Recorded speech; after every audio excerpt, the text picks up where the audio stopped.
ನಿಮಗೇನಾದ್ರು ರಾತ್ರಿ ಮಲಗುವಾಗ ಉಲ್ಟಾ ಮಲಗುವ ಅಭ್ಯಾಸ ಇದೆಯಾ? ಹಾಗಾದ್ರೆ ತಕ್ಷಣ ಅದನ್ನ ಬದಲಾಯಿಸ್ಕೊಳ್ಳಿ. ಒಬ್ಬ ವ್ಯಕ್ತಿ ಉಲ್ಟಾ ಮಲಗಿದಾಗ ಅವನ ಶ್ವಾಸಕೋಶದ ಮೇಲೆ ಹೆಚ್ಚು ಒತ್ತಡ ಬೀಳುತ್ತೆ, ಅವನ ಉಸಿರಾಟದ ಮೇಲೆ ಪರಿಣಾಮ ಬೀರುತ್ತೆ.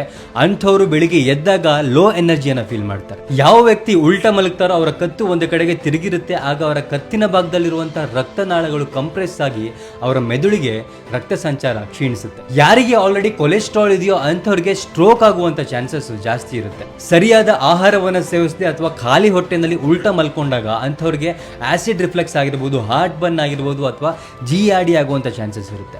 ಉಲ್ಟಾ ಮಲ್ಗೋದು ಬಹಳಷ್ಟು ಜನರಿಗೆ ಕಂಫರ್ಟೇಬಲ್ ಅನ್ಸಿದ್ರು ಕೂಡ ಈ ಸ್ಲೀಪಿಂಗ್ ಪೊಸಿಷನ್ ಎಲ್ರಿಗೂ ಒಳ್ಳೇದಲ್ಲ. 1 ವರ್ಷದ ಒಳಗಿನ ಮಕ್ಕಳಿಗೆ ಮತ್ತು ಯಾರಿಗೆ ಕಿಡ್ನಿ ಡಿಸೀಸಸ್ ಇರುತ್ತೋ ಅಂಥವರಿಗೆ ಮಾತ್ರ ಇದು ಒಳ್ಳೆ ಪೊಸಿಷನ್. ಯಾರಿಗೆ ಹೆಚ್ಚು ಅಸಿಡಿಟಿಯ ಪ್ರಾಬ್ಲಮ್ ಇರುತ್ತೋ ಅಂಥವ್ರು ಎಡಗಡೆ ತಿರುಗಿ ಮಲಗಿದ್ರೆ ಒಳ್ಳೇದು. ಯಾರಿಗೆ BP ಮತ್ತು ಹಾರ್ಟ್ ಪ್ರಾಬ್ಲಮ್ ಇರುತ್ತೋ ಅಂಥವ್ರು ಬಲಗಡೆ ತಿರುಗಿ ಮಲಗಿದ್ರೆ ಒಳ್ಳೇದು. ನಿಮಗೆ ಗೊತ್ತಿರೋರ ಪೈಕಿ ಯಾರು ಉಲ್ಟಾ ಮಲಗೋ ಅಭ್ಯಾಸ ಇದೆ ಅಂಥವ್ರಿಗೆ ಈ ವಿಡಿಯೋನ ಶೇರ್ ಮಾಡಿ, ಅವ್ರಿಗೂ ಹೆಲ್ಪ್ ಆಗಲಿ.